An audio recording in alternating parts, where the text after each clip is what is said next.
And we're back. Episode 254 of The Horror Guys. Yay! I'm Kevin. I'm Brian. And we're going to talk about horror movies. Of a sort. I can't think of any episode that I've been least enthusiastic about. Yeah. I don't know. This seemed like a good idea at the time. I won't go as far as saying we chose poorly, but yeah, it's not our best week of movies. A couple of years ago, we had Shark Week. Then we had Killer Animal Week with bears and stuff. Then we had all kinds of other themed weeks. Yeah. Well, this theme week is ants, which seemed like a really good idea. There's all these ants, and there's the classic sci-fi horror Them, which we did a long time ago already. Years ago. We couldn't really do that one. So, but there's lots of horrifying ant movies out there, and we thought, oh, what a good idea. Well, yeah, they're all mostly just okay. Yeah, none of these movies are terrible. Yeah. But they're fine. They're okay. If you got an afternoon to kill, they're all right.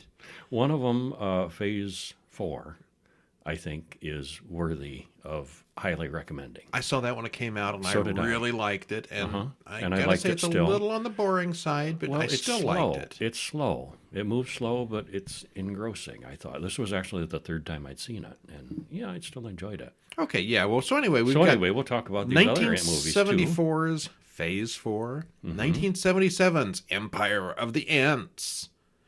70s were a big time for ants. Scary things. Well, there was all kinds of scary things in the 70s. 1977, the same year, was Lakewood Manor's Ants! ! And the much newer Ants on a Plane. Not to be confused with Snakes on a Plane. Not that they were cashing in on that at all.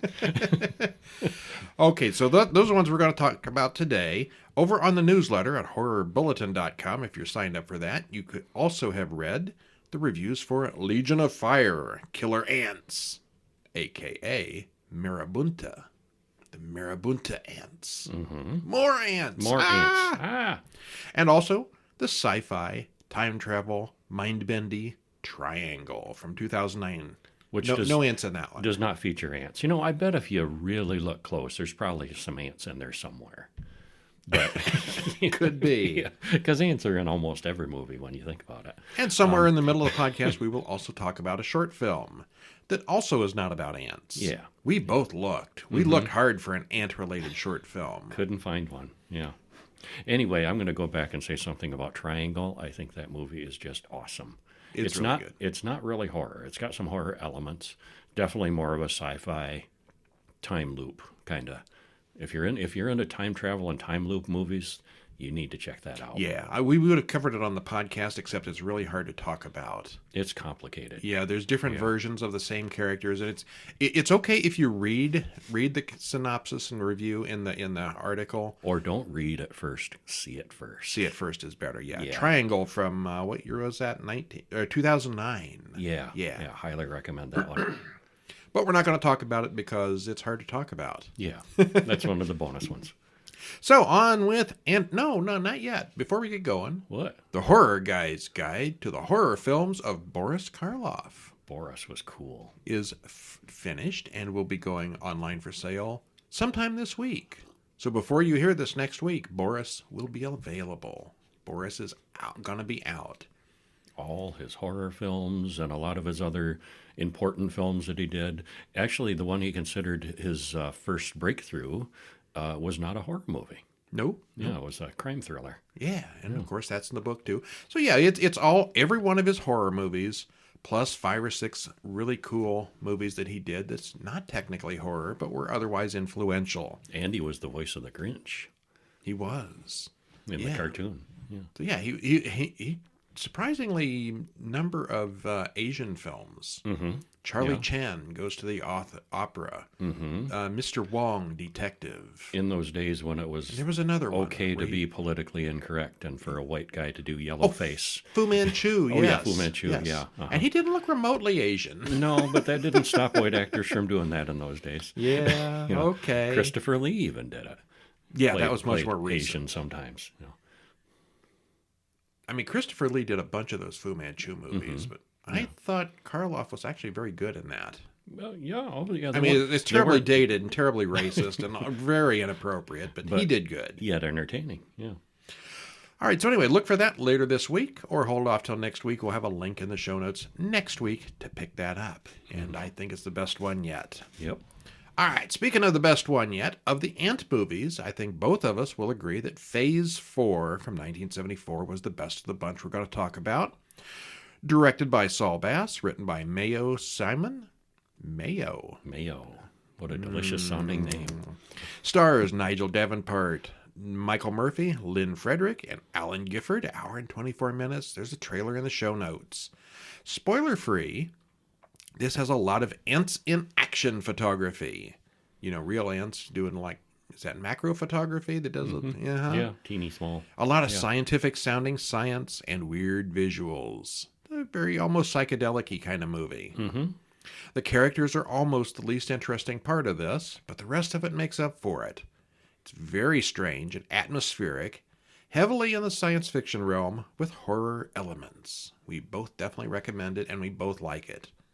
Yeah, I think this is the only one I'm going to say this week that you need to see. Yep, I agree. I mean, it's maybe a little on the slow side. Worth it, though. But I think so, yeah. Yeah. So, this 1974 movie, what is that, 40-some years? Go ahead and spoil it for us. Okay. If you haven't seen it by now. Almost 50 years. Yeah. Yeah. Phase 1. It begins with a narration. That spring, we were all watching space and wondering what the final effect would be. And they're kind of showing space, too. There's some kind of celestial alignment or something that's going on. We don't really know, but it's some kind of space thing. They don't say specifically. Astronomers and engineers got excited. Mystics predicted the end of life as we knew it. And when the effect came, it was almost unnoticed, because it affected a small and insignificant form of life. So that's really the idea of the movie. This space thing happened. We don't know what. They don't really tell us. But somehow or another, it altered ants. The ants. Yeah. We're told that Dr. Hubbs noticed and started investigating, while our narrator, James Lesko, was busy number crunching. You got the ant guy and the computer guy. Ordinary ants of different species were meeting, communicating, and apparently making decisions. And as we hear all this, we watch footage of ants in their tunnels. Many, many shots of ants in their tunnels. Gets a little old pretty quickly, actually. No, I didn't think so. They're silently communicating with each other. And I thought it was good how they got that point across, that they're cooperating. Well, we cut to Dr. Hubbs writing a letter about biological imbalance in Arizona. He reports that all insects and other predators who prey on ants have suddenly vanished, because they're teaming up. We watch the ants eating a spider. He proposes a biological research station to study and maybe eliminate the problem. The station is built way out in the Arizona desert. It's this bubble-looking futuristic thing, and Hubbs and Lesko are assigned to it. As soon as they arrive, we see the ants are observing them. This whole thing looks like a moon base Ant or vision. Mars City or something like that. This geodesic dome out in the desert with these ant pylons all around it. It's very sci-fi looking. Yeah, it is. But it's not really. It's on Earth. Lesko is a cryptolinguist who worked on trying to talk to whales in the past. Well, they find a series of strange towers that have been built by the ants, and they're new, never-before-seen structures. And then they check out a farm, where there's a huge circular bare spot cut in the middle of the field, with a perfect square inside it, and dead animal squares scattered around, each covered with tiny bites. Are the ants trying to send It's like geometrical messages? Yeah, it's like a crop circle with a square, and the ants did it. Yeah. Pretty cool. Everybody knows the ants did it. Nobody thinks it's aliens. Right, yeah. Well, the farmer, Mr. Eldridge, says that they have dug moats and filled them with gasoline to keep the ants out of his crops. He also explains that his neighbors have been pulling out for the last few weeks. The crops are dying, and one farmhouse has even mysteriously collapsed. Hubbs says that the Eldridges need to leave for a few days as they experiment for their own safety. They aren't happy, but they do understand, and they say they'll leave. Phase 2. The facility is near some more mysterious towers. They settle in, and the research begins. Lesko gets all his computers set up, and Hubbs works on other things. They have a lot of 1970s technology, which is kind of cool. As somebody who is really into those 1970s and 80s computers, it's like tech porn. And this is like, the cutting edge of the 74 technology. As far as I know, it's all real equipment back in the day. I think so. Yeah, it's not futuristic. It's high. It's as high tech as they could be. It's not. The whole story is kind of sci-fi, but the technology was fairly realistic. Yeah. Well, 12 days later, not much has happened. Hub's boss is getting impatient. Complains that nothing has happened yet. They put all this money into this base, and you're not producing any results. Well, he says, what are we supposed to do? We can't make the ants perform on command. So he goes out to speed things up. Hubs blasts the towers. He's got this rocket gun, handheld pistol. Blows them up. Shouts, "Let's see some activity!" And there is some activity. Be careful what you wish for. Yeah. Lesko starts hearing the ants making sounds and communicating. Well, that night, back at the Eldridge place, we see the ants crossing the moats on floating leaves and attacking the horses. They light the gasoline in the moat, and the old farmer ends up shooting his horse. Then the house collapses from the ants tunneling in it. They all get into the truck and drive away, and it's a scene of chaos. The traumatized old woman sees some ants on her husband's head and in the cabin and just starts beating on him, and the truck crashes. Now, in the previous phase, they were told they had to leave, and they did. They went away for a few days so the guys could do their experiments, but then they came back because they were done. So they were okay being there, supposedly. Yeah. Well, Lesko explains his process to Hubs as he watches the ant signals decoded by his computer. As he explains, their truck outside, which was acting as a generator, explodes. In response, Hubs shoots yellow ant poison out of the sprinklers outside, which unfortunately drenches the Eldridges also because they were on foot after their truck crashed. It's some serious bug spray. Yeah, it's a really thick coating of the whole area. Well, in the morning, the two men go outside in gas masks and suits, like full head-to-toe coverage, and they find the farmer and his wife dead out there. Hubs is not at all broke up about this, and you can really see their distinct personalities and how they're handling this is very different. Fascinating. Yeah, Hubs is more interested in how the ants blew up the truck. And, Lesko's like, "There's two dead people here." And like, yeah, whatever. It's science. People die. Well, he says the yellow poison should keep the ants at bay for 3 or 4 days. And they notice the bodies have holes where the ants have burrowed to hide from the poison. They look at the guy's clenched fist and open it up, and the ants start crawling out of a hole in his hand. Yeah, that's a good scene. Where they took shelter. Yeah, that's creepy. Well, the men find Kendra, the farmer's granddaughter, hiding in a shelter. They take her inside. Hubs doesn't want to call for someone to pick her up, as the authorities aren't going to be happy about the casualties. Lesko wants to call the base, but Hubs warns him that would end their mission.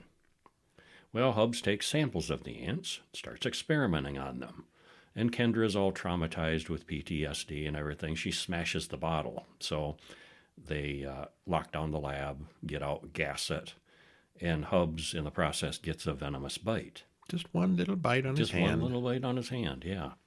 And unfortunately, it looks like it didn't get all the ants either. There's some inside now. And outside, we see ants carrying samples of the yellow poison into the nest. One dies, another takes over, drags it a little further, and a whole chain of ants sacrifices themselves to get the poison to the queen. And she starts breeding yellow eggs that are immune to the poison.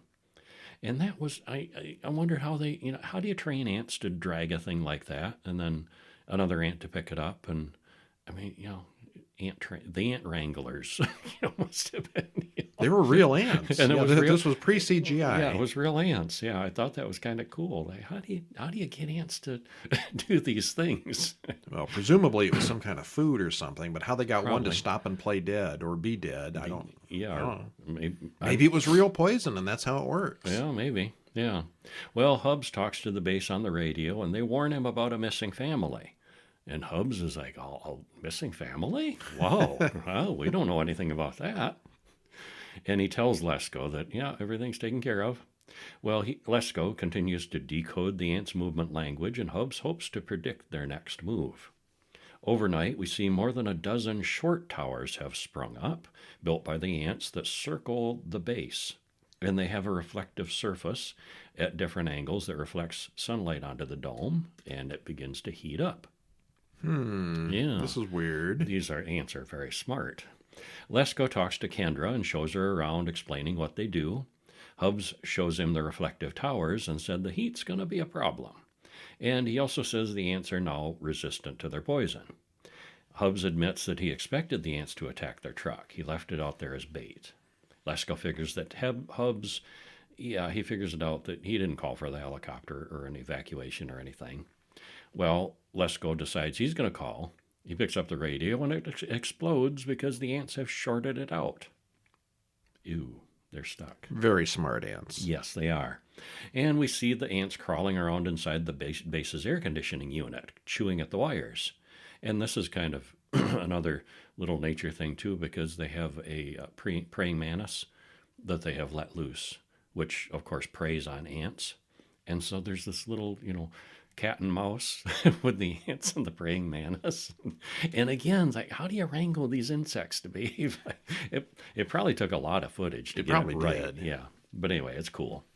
Well, Lesko figures out that a sound the towers outside absorbs. He beams one frequency at high volume, and it causes them to crumble. And in the meantime, the ants went out over the praying mantis, short out the air conditioning system. Bzz, bzz, bzz. Yeah.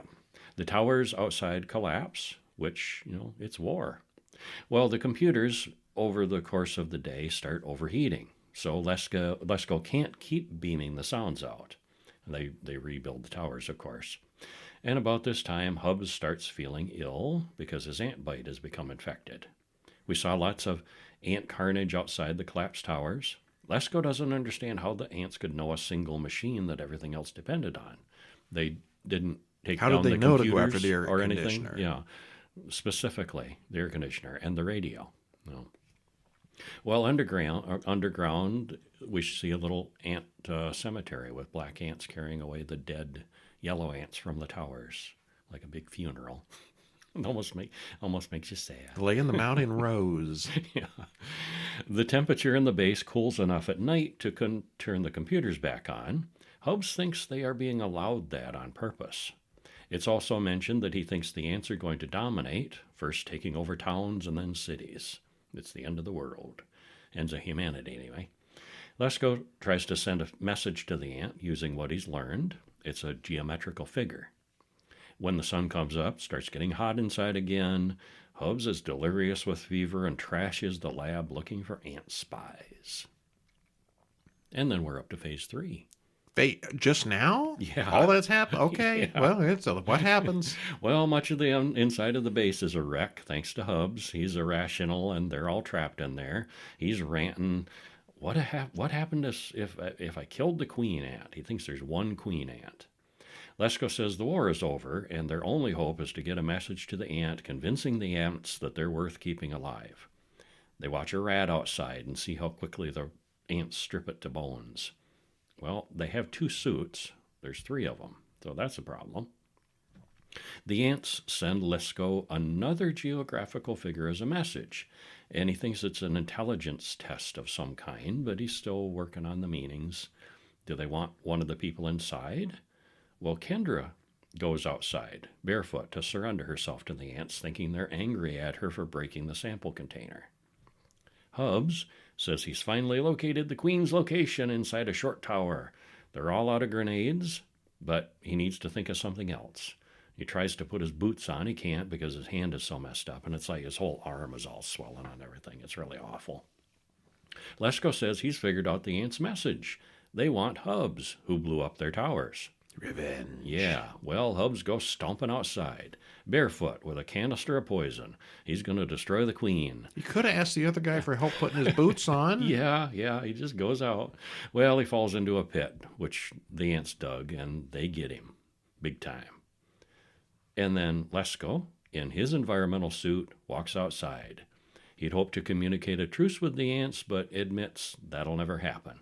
He slides down into a huge tunnel into the queen's lair, and he watches his fingers rise up out of the sand, it's Kendra, who is not dead. Turns out they wanted them.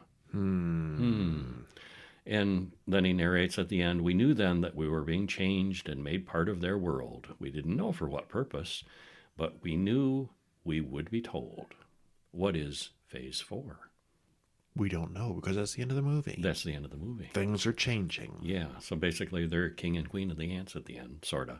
Or the human emissaries, or the liaisons, or something. Antambassadors. Ambassadors. Oh, I like that. Yeah. The opening shots, as the car drives to the research station, past all the abandoned houses and wreckage, makes this feel like a post-apocalyptic wasteland. But it's not. It's really just Arizona. The apocalypse part is yet to come, probably.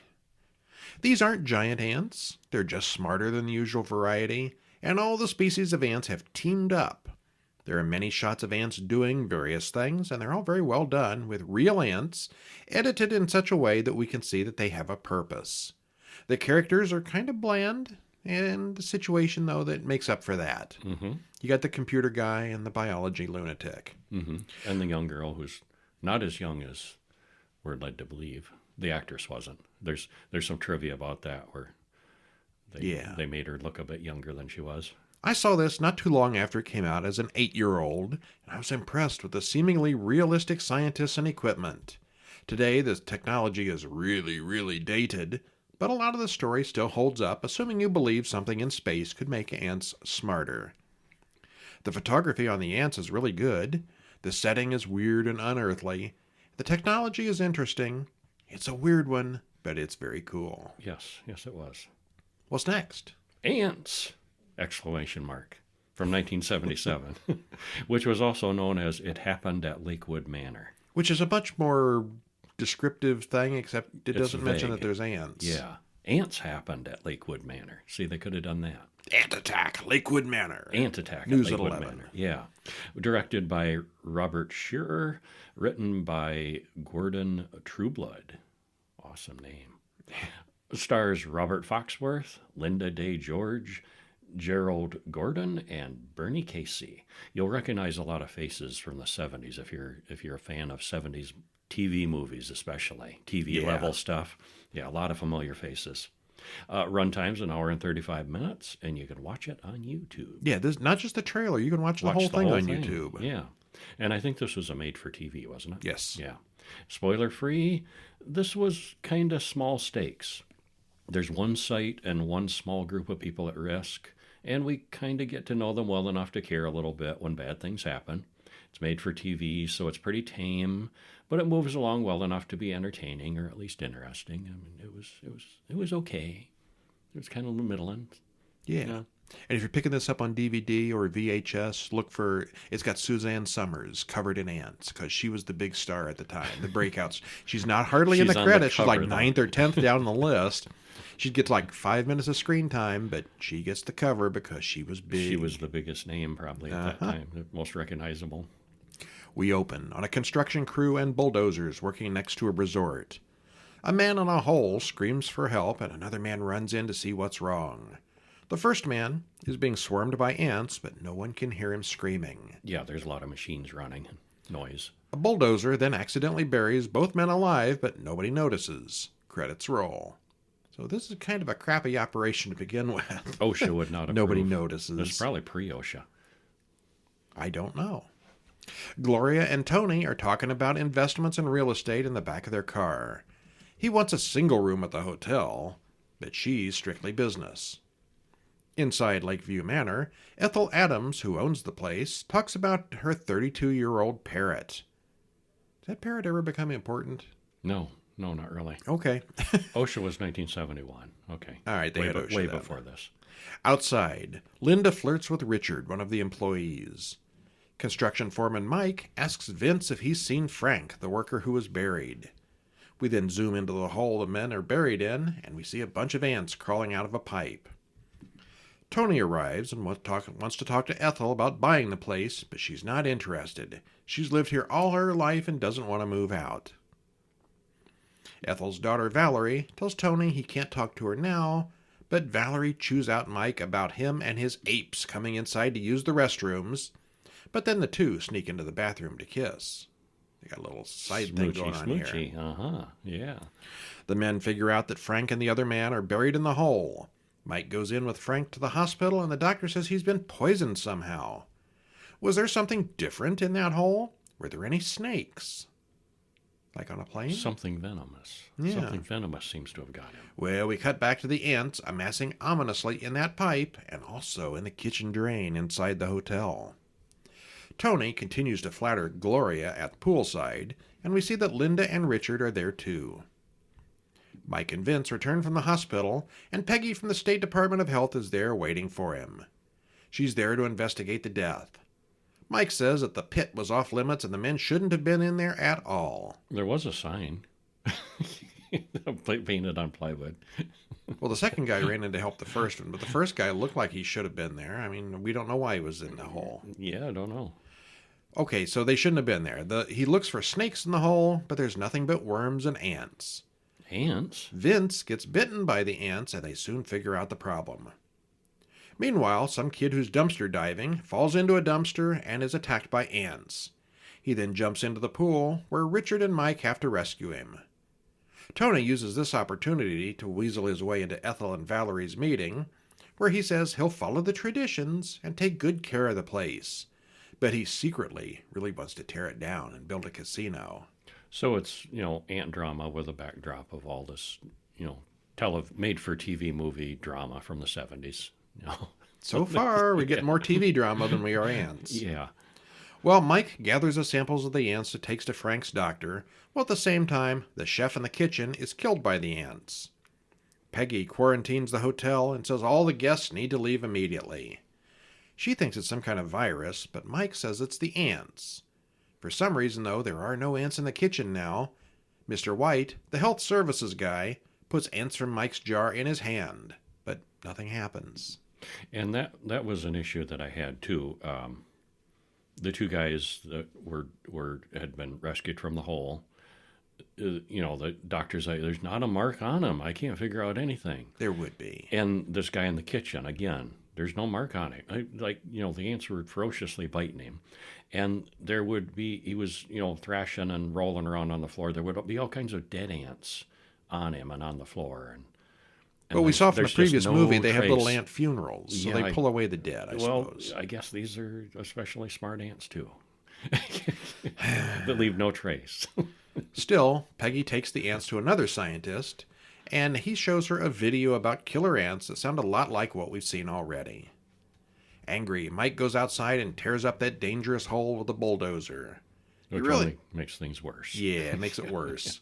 They all head straight for the hotel. It takes entirely too long for him to figure out that he's done exactly the wrong thing. Mm-hmm. Tony and Gloria are having sex in their room, and they don't see all the ants surrounding the bed. Ethel calls Tony to tell him they need to evacuate, and he says he's willing to stay and talk business. He leaves for a meeting, and then the ants crawl all over Gloria. Oh no! No news. The guests are all ready to leave, but Valerie soon sees that the grounds are swarming with ants, so no one can go outside. Mr. White, he's all like, oh, nonsense. He goes outside and yells at Mike, but the ants quickly kill him in front of everyone. Yeah, and there's a thing with because he was holding a few ants earlier and they weren't biting him. But when they're en masse is when they attack, and of course he reaches. Well, they're bigger. Of course they would. Yeah. That's why they attack him and kill him later. Mike tells Vince to use the bulldozer to dig a trench around the place and fill it with fuel. Tony runs back to Gloria's room, but she's dead too. All the main characters are soon trapped on the second floor of the resort. The fire chief arrives, and Peggy fills him in on the situation. The firemen set up a ladder truck to evacuate the people, but they're idiots and don't extend the ladder all the way. And it's so obviously not all the way extended. Yeah, it's got like 5 feet between the end of the ladder and the window. They're trying to make it look dramatic, like, oh, we can't quite reach them. Oh, stretch. Oh, we're almost there. Oh, like when we're like, extend the ladder another 2 feet. And it's obvious. Or back the truck up or whatever. Yeah, but pull the truck closer. Oh, well. Drama. Well, they raise Linda way up in the sky before she's finally able to climb down. That was way too dangerous, so the ladder truck just leaves. Yeah. No second attempt. Okay, well then the Coast Guard sends a helicopter to airlift the people out, and scientist Tom talks to the fire chief about poisons and evolution. The copter then lowers a basket for wheelchair-bound Ethel, and that almost goes badly as Richard falls onto the ant-surrounded roof. Vince rescues him using a bulldozer. The helicopter lands, and the wind spits ants all over the spectators, so that has to leave 2. Yeah, so much for keeping them contained in the, by the trench. You could land further away, but you could extend your ladder a little bit longer. Yeah, drama. Fire chief's an idiot. Okay, so the fire chief reports that they're sending for special suits to get Mike, Valerie, and Tony out, but it's going to take more time than they have. Mike rolls up some wallpaper into breathing tubes, and the 3 people inside sit perfectly still and just try to wait it out. The ants crawl all over them, but as long as they don't move, the ants won't bite them. Well, Tony panics, he flips out and starts smacking at them, and he jumps out the window trying to hit the pool, and misses. Ouch. Splat. Yeah. Soon the men in suits cover the room with insecticide and bring Mike and Valerie outside. Ethel is going to retire to Florida now. Mike and Valerie are going to get married. Richard and Linda might too, eventually. And the hotel is probably going to be condemned. Will they build a casino there? Maybe. They could. Well, it's a made-for-TV movie, and it's full of familiar faces from the 70s. There are some scenes where the actors are actually covered with ants, and others where they're just animated dots. No CGI in this point, but they still did some animation. The characters are all very generic types, so they aren't all that interesting. If you've seen an episode of The Love Boat, you know what I'm talking about. Yeah, very much so. I'm pretty sure that if you dug a shallow trench and poured a bunch of gasoline into it, it wouldn't make a burning moat. It'd just soak into the sandy soil. Still, we see this trope in lots of movies. Mm-hmm. We saw it in the previous movie. We do. We did, yeah. But those guys had time to plan and probably send for special flammable oils or something. Mm-hmm. You just pour a bunch of gas in the dirt. It's going to just sink, and you're going going to have soak in and gas. evaporate, and there's not going to be anything left. This one is more of a disaster-style movie than a horror film, but it's pretty well done. Yeah, it's okay. You don't hear much about this one, but I remember seeing it when it came out. It was all right. Mm-hmm. And then there's a short film. Directed and written by Matt Smith. One called Bugbear, all one word. Bugbear. I was expecting to see like one of those D&D creatures. That didn't happen. This stars Gabriel Fogarty Graveson and Flora Squires. Runtimes and 8 minutes and 53 seconds. And it's available on YouTube to watch. Cool. What happens? Well, Tom is in desperate need of money to pay off a loan shark, and no one is cooperating with him. As he walks through the woods to a friend's house, he finds a strange mask in the woods. And there's a woman walking through the woods, too, but suddenly Tom's not quite himself anymore.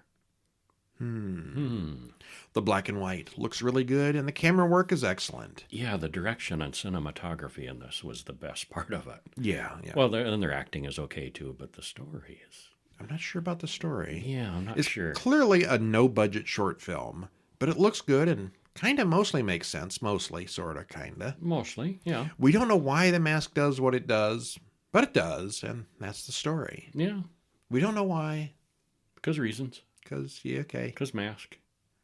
If you ever find a mask in the woods, don't put it on. Yes. That's the moral of the story.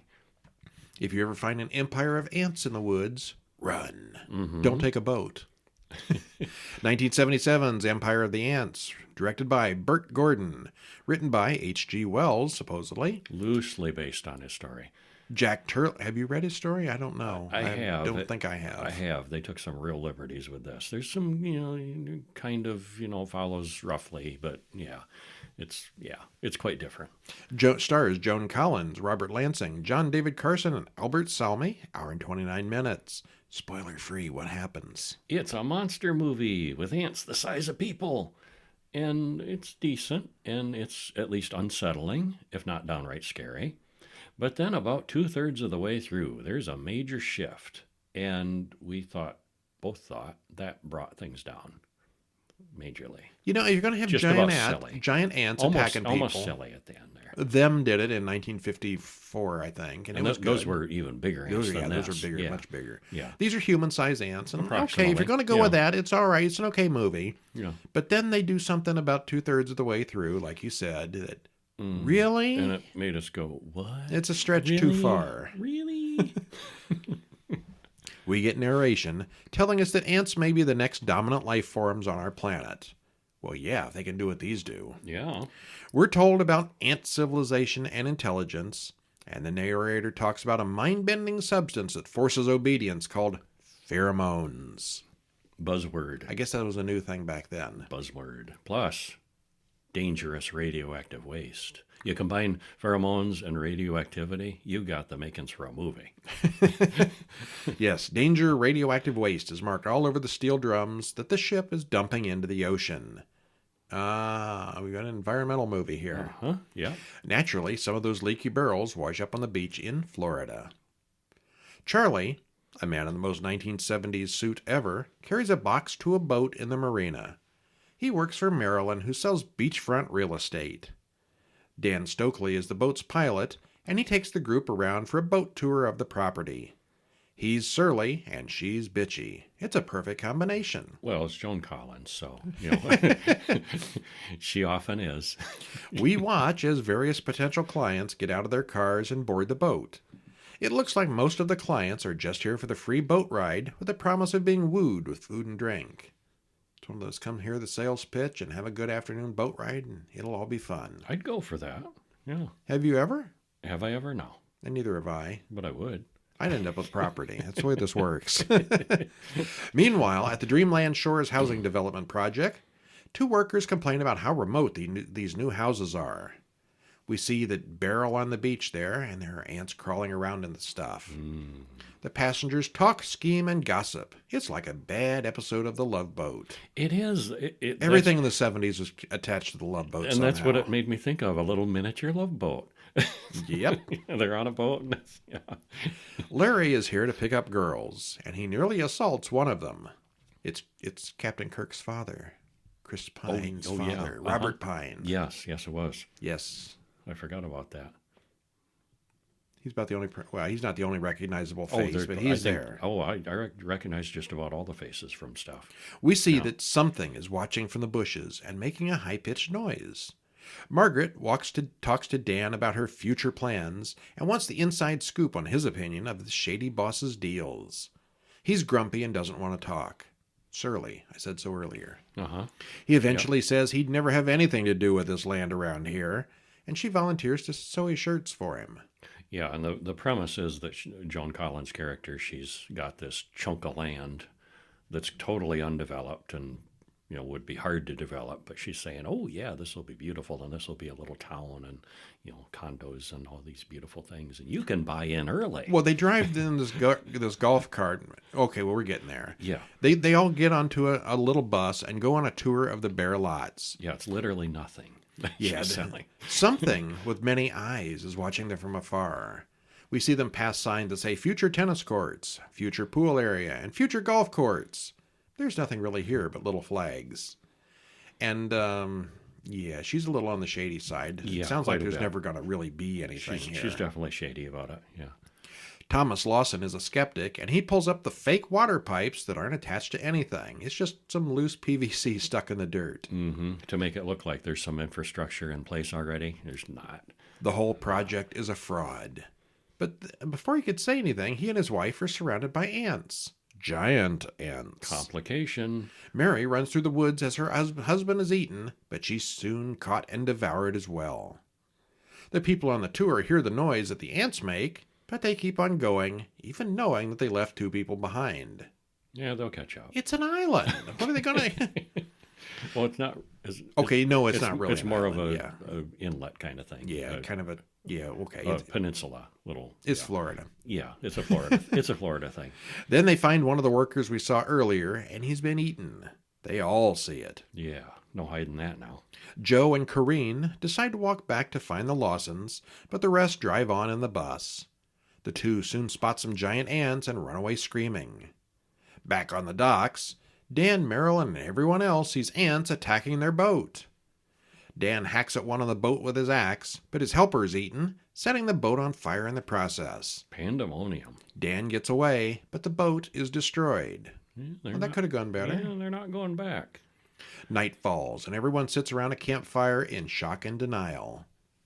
Well, they're like stranded in Florida. Yeah. Well, they are. The old couple, the Thompsons, admits that they just came for a boat ride. Charlie tries to be friendly with Christine, but she's in shock.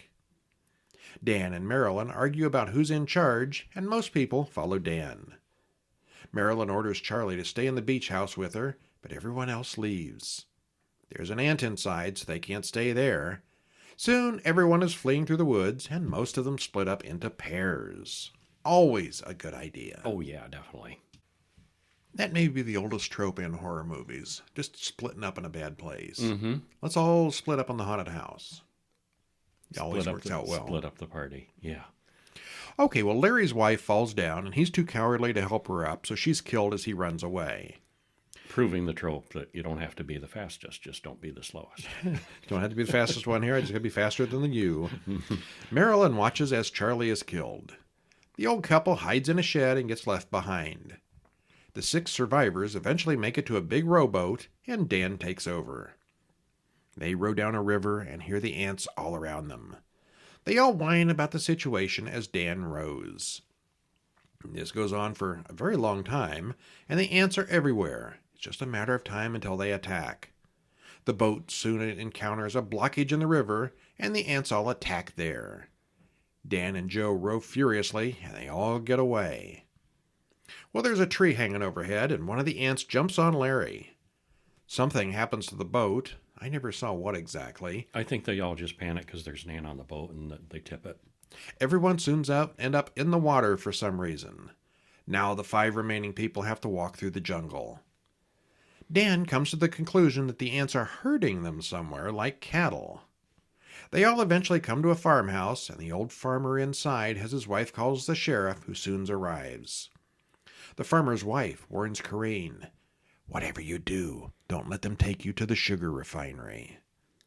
Up to this point, it's been a giant ant movie. Yeah, fleeing from the ants. People get picked off one by one in the woods, and it's fairly standard, monster movie, only with ants. It was all right. And then things change. Yeah, now then. The sheriff picks up the 5 people in his car and drives them toward town. We're figuring, oh, good, it's about over. Yeah, they've been rescued. No, it's got 45 more minutes. Yeah. They drive right past the sugar refinery, and we see that the ants are watching. Mr. Parker is the town mayor and the owner of the motel and the owner of the sugar refinery. He's like the boss. He already knows where they've been, and the sheriff leaves to go look for ants, and the survivors take rooms at the motel. Dan and Joe take a walk, and they hear a familiar sound. No, it's a kid on a big wheel. Yep. Sounded like the ants for a minute there. Well, the woman at the car rental place won't let anyone rent one because they've lost all their IDs on the boat.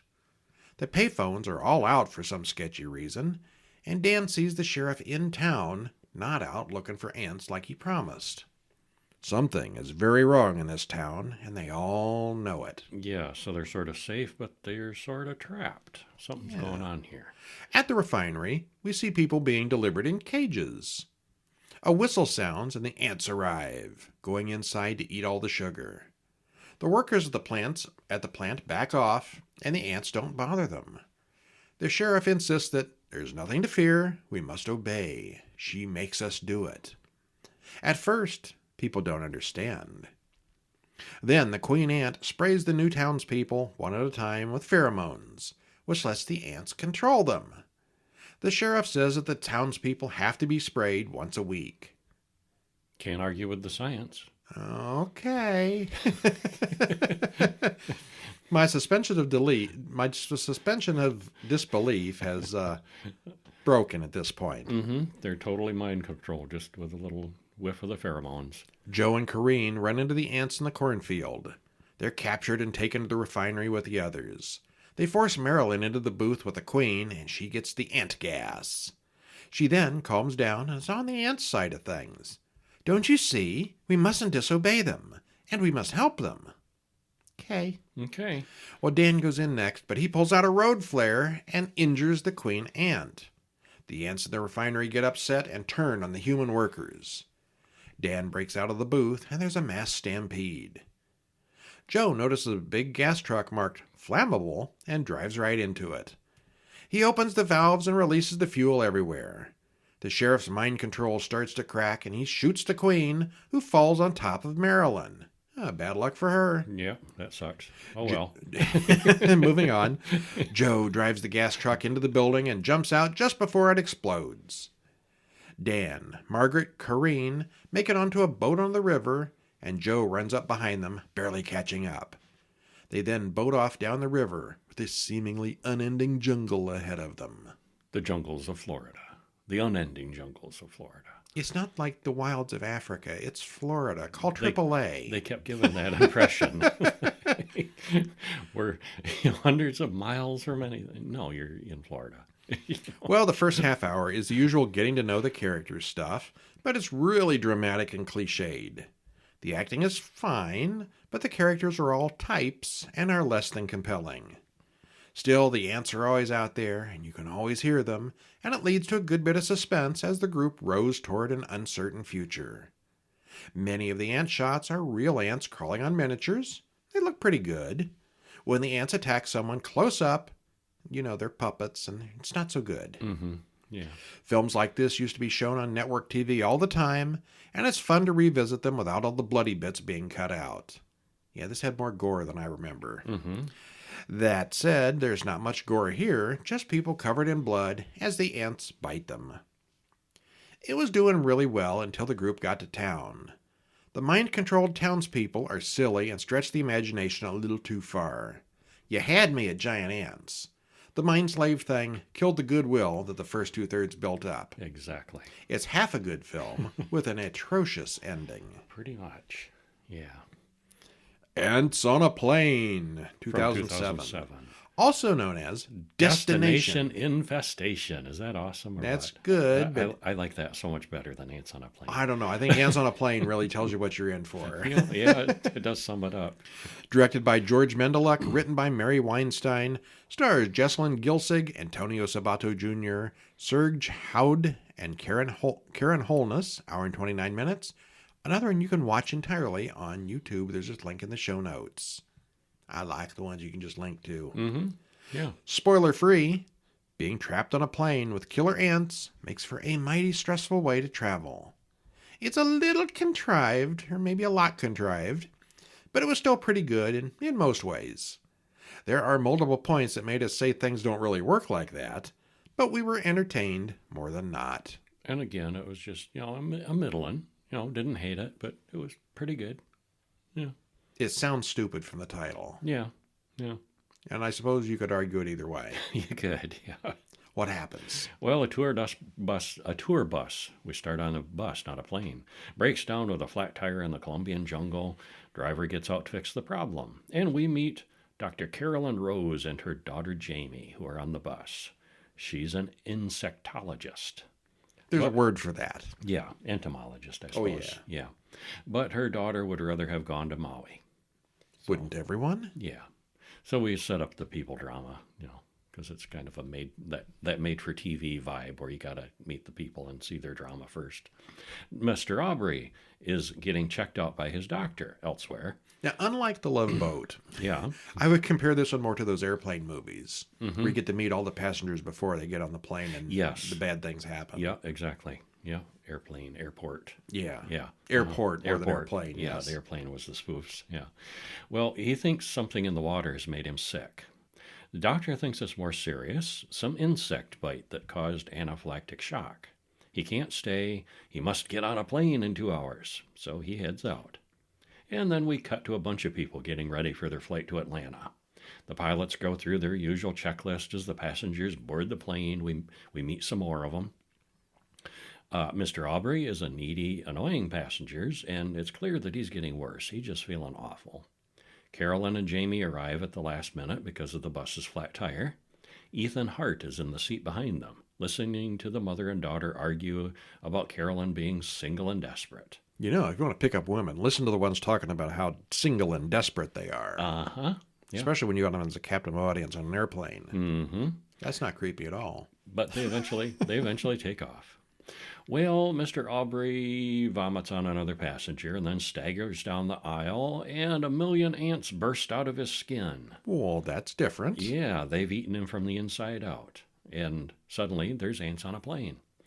Well, Carolyn sees the ants and says, that doesn't make any sense. And I saw the ants and said, no, that doesn't make any sense, because ants don't do that. But everyone sees it. Well, these ants do. Yes. Live with it. Very quickly, the ants are everywhere, including the area down in the hold.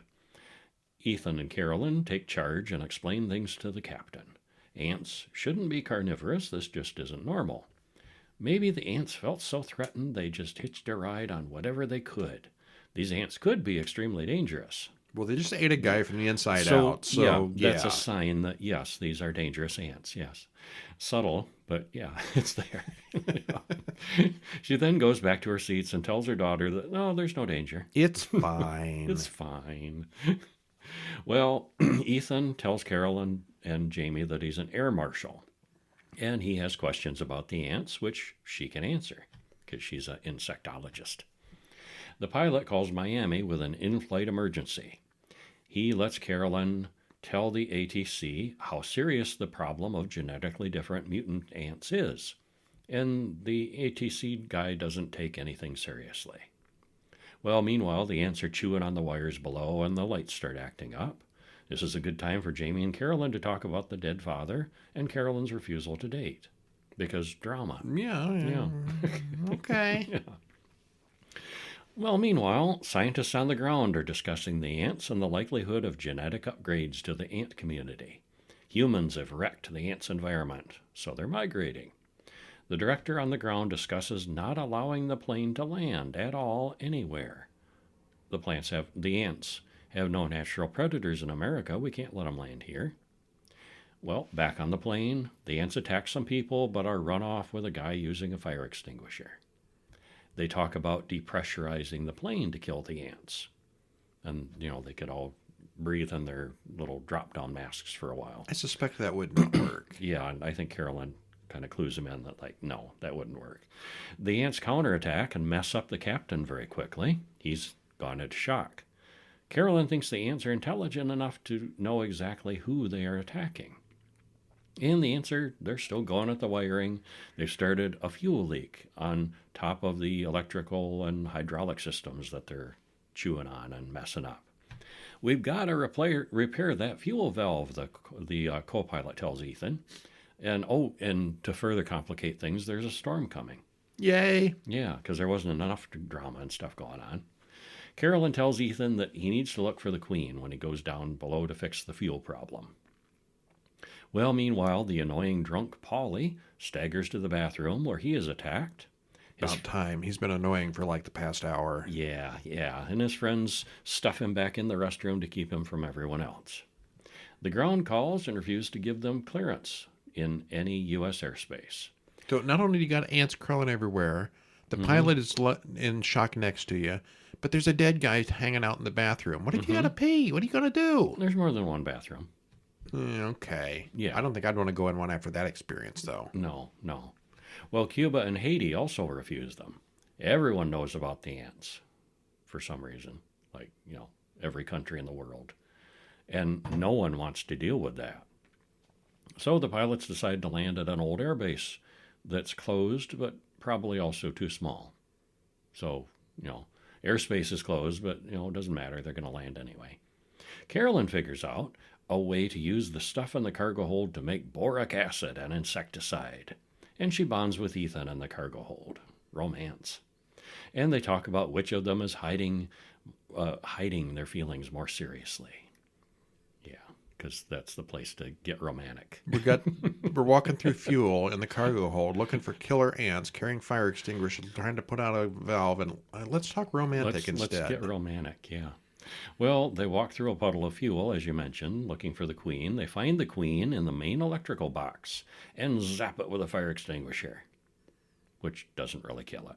Ethan has to splice some wires together for some reason, and, standing in fuel, so any spark would be really, really bad. They pour liquid insecticide all over the electrical panel, but nothing sparks for some reason. Right, yeah. And they get the valve problem fixed, so now they can worry about landing. The director on the ground figures out where the plane is headed and calls the Pentagon. They send up a fighter to blow up the plane. Mighty slow fighter. They never arrive. You never see that doesn't go anywhere. I don't think it does. No. Well, suddenly the power goes out, and it's all very dark. Ethan rescues the dead drunk guy's pet dog, which was down in the cargo hold. This impresses Carolyn even more. Now she likes him even more. Ooh, dog hero. Yeah.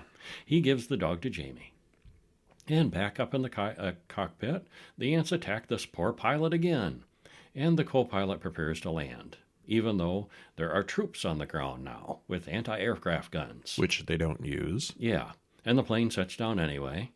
And suddenly... Remember how that runway was supposed to be too short? Yeah. That was never mentioned again. No, it's plenty big. Yeah, Well, a TV news crew arrives, and that scares the Army guys away because they don't want to be on film blowing up the civilian plane, I guess.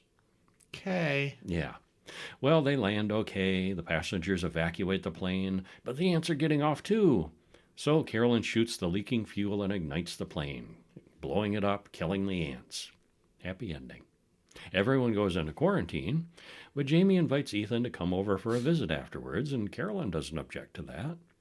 So, as all the people leave, we see ants on the ground near the runway, including a queen. No, I didn't hate this movie when we watched it, but after reading that, it's pretty stupid. It sounds stupider here in this description. Yeah. The airplane needed more screaming babies. There was a screaming baby in every scene almost. Only having one, though, was completely unrealistic. It was the same screaming baby. Yeah. There's only one unbelievable thing about this made-for-TV movie. Actually, there was only one baby. There were many unbelievable things in it. Yeah. Yes. I think this was probably a sci-fi original, if I had to guess. Yep, I would guess that. But it was fairly intense for a made-for-TV horror film. It's got a lot of the stupid passengers and contrived situations, but it's a decent concept that was not badly done for the most part. It wasn't outstanding, but we were entertained. Yeah, and again, to recap, Phase 4 is a definite winner, and the others are okay. I would still say Phase 4 is probably not for everybody. Okay, all right, I'll admit that.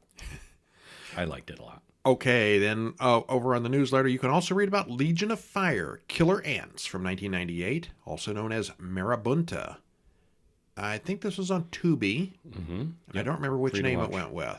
I think it went with Legion of Fire. Okay. Yeah. So anyway, killer carnivorous ants from South America cause havoc for a town in Alaska because the volcanic activity underground provides them enough tropical heat to thrive. It's another TV movie science that sounds feasible enough to work. It's a decent enough movie overall. Not great, but moderately entertaining the characters that you root for. Yeah, pretty much the same as all the others. Kind of an isolated Alaska town, which is, an interesting idea. The ground heating up. You don't even think about ants in Alaska. The mosquitoes are the ones up there. Uh-huh. And then also 2009's Triangle is over there on the newsletter, which was an excellent time loop script. It's one of those ones where something happens and then somebody goes back in time and something else happens and something goes back in time and something else happens. And yeah, and it's really skillfully written. You think you kind of have it figured out, and then they add another layer to it. Yeah, it just keeps going. Uh-huh.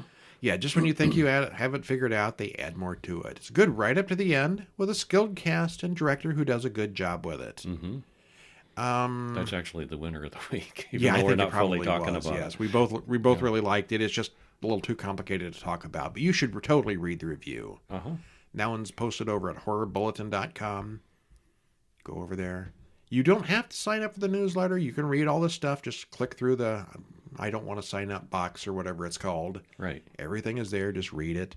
But if you want to get those emails in your email box once a week, why not? It's free. Mm-hmm. Yeah. All right. Well, that is it for this week. Tune into next week where we will have 4 more movies and a short, which Probably are going to be more interesting than this week's. and it won't be necessarily themed with ants. No, it won't be. It'll be 2023 movies mostly. Yeah. Yeah, I don't know. The Ant Week sounded like a good idea, but I'm just very unenthused after watching all these. Yeah, too much. None of them were truly atrocious. They're just, it's ants. Yeah. Pretty much. Okay, so sometimes we just watch them so you don't have to. I'm Brian. And I'm Kevin. And we'll see you next week. See ya.